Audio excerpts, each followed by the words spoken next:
Hi guys, welcome back to my channel. I'm going to be showing you how I made this crunchy bread crumbs. If you want to see that, definitely keep watching.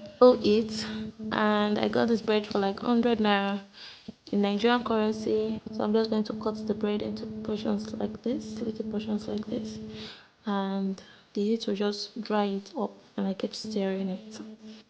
The essence of stirring it is just to make sure the heat goes around the bread and everything gets dried up.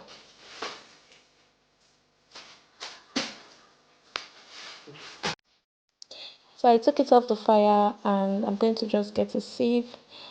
The sieve makes it easier to crush it, and I crush it back on fire into the pan.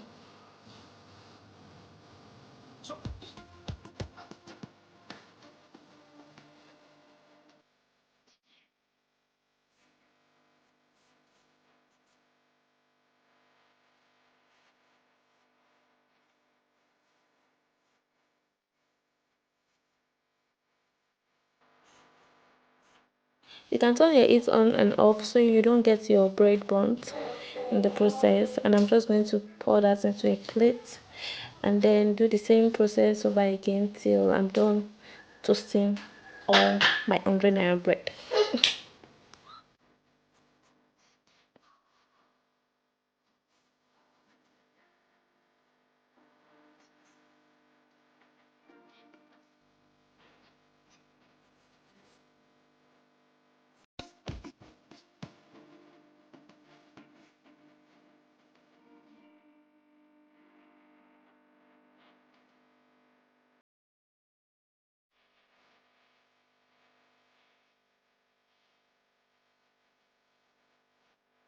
And our breadcrumbs is ready, so dry and crispy.